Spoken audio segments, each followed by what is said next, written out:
Jenis media dan kategori media. Surat kabar adalah salah satu jenis media massa yang termasuk dalam kategori media massa cetak.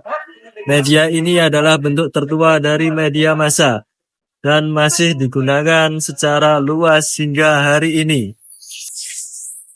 Media massa adalah perantara atau alat-alat yang digunakan oleh massa dalam menjalin hubungan satu sama lain. Salah satu jenis media massa yaitu koran atau surat kabar yang termasuk dalam kategori media massa cetak.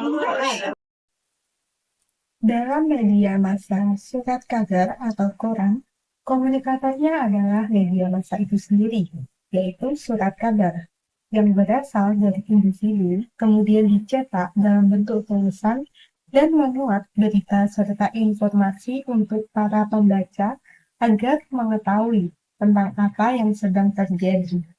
Kemudian, komunikator dalam media massa secara tidak langsung berfungsi sebagai pihak yang menyampaikan pesan kepada para khalayak. Komunikator dalam media massa, surat kabar merujuk kepada berbagai peran yang berkontribusi dalam proses menyampaikan informasi atau berita kepada publik yang dapat dipertanggungjawabkan untuk menyampaikan informasi atau informasi kepada pembaca.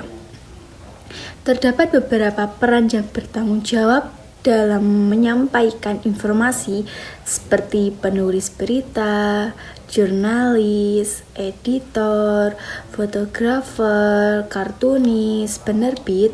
Semua peran tersebut berkontribusi dalam proses komunikasi massa melalui surat kabar, sehingga memungkinkan berita dan informasi disampaikan kepada pembaca dengan efektif. Teknologi yang mempengaruhi dan kemunculan media massa surat kabar adalah teknologi cetak yang dimulai dengan mesin cetak oleh Johannes Gutenberg pada abad ke-15. Selain teknologi cetak, perkembangan teknologi informasi dan komunikasi juga mempengaruhi kemunculan surat kabar. Dengan adanya internet, surat kabar dapat diterbitkan dalam bentuk digital dan diakses melalui situs web atau aplikasi. Teknologi juga memungkinkan surat kabar untuk menggunakan data statistik dan analis untuk memperjelas konten berita.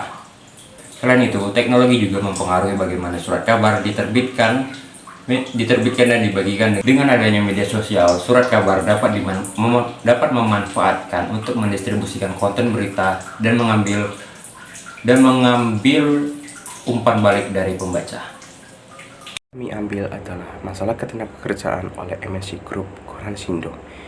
Manajemen Koran Sindo datang ke Biro Jawa Timur dan menjelaskan ada perubahan strategi bisnis dari koran lokal menjadi nasional. Selaras itu, akan ada pekerjaan yang dipindahkan ke unit bisnis lain. Manajemen mengumumkan Sindo Jawa Timur akan berhenti cetak pada 23 Juni 2017 dan pada waktu tersebut mayoritas pekerja menerima surat pemutusan hubungan kerja atau PHK yang dikirim melalui kurir. Masalahnya, ketenagakerjaan yang dialami media cetak milik MC Group, salah satunya PT Media Nusantara Informasi, belum tuntas. Setelah beberapa waktu lalu menyambangi Kementerian Ketenagakerjaan dan Dewan Pers, kali ini sejumlah jurnalis media tersebut mengadukan nasib mereka ke Komnas HAM. Menurut pria yang telah bekerja selama 10 tahun itu, Koran Sindo melakukan efisiensi karena mereka hanya menutup biro di daerah tapi di tingkat pusat masih beroperasi. Sebagaimana pasal 164 ayat Undang-Undang Nomor 13 Tahun 2003 tentang Ketenagakerjaan, perusahaan yang melakukan PHK karena efisiensi wajib memberikan pesangon sebesar 2 kali ketentuan. Komisioner Komnas HAM Nurholis mengaku prihatin terhadap perkara yang menimpa jurnalis. Selama ini ada 2 jenis kasus yang sering diadukan jurnalis kepada Komnas HAM, yaitu kekerasan saat melakukan kerja jurnalistik dan masalah ketenagakerjaan. Tren media massa surat kabar pada era sekarang mengalami perubahan yang signifikan dengan munculnya era digital dan perkembangan teknologi. Berikut adalah beberapa tren yang dapat kita amati. Yang pertama yaitu perpindahan ke media digital.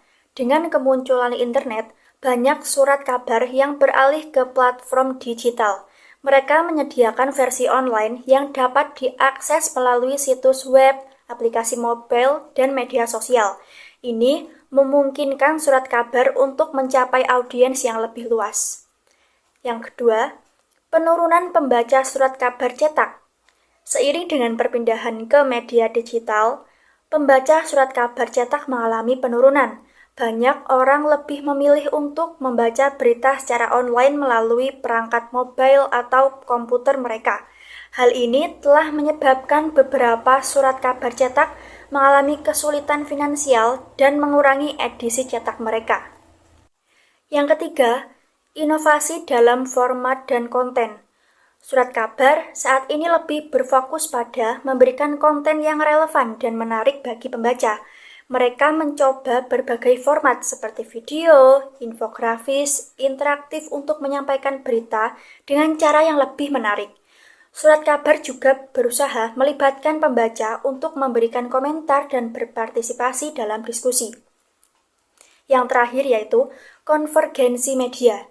Surat kabar tidak hanya fokus pada cetakan dan online, tetapi juga mengintegrasikan di berbagai platform seperti saluran radio, televisi, dan podcast. Platform ini dapat mencapai audiens yang lebih luas dan berinteraksi dengan mereka melalui berbagai saluran. Kesimpulan mengapa surat kabar disebut sebagai media massa. Media surat kabar disebut sebagai media massa karena surat kabar adalah salah satu cara yang efektif dan efisien untuk menyampaikan informasi kepada publik dalam jumlah yang besar. Kata massa merujuk kepada jumlah orang yang besar dan beragam yang menerima informasi tersebut.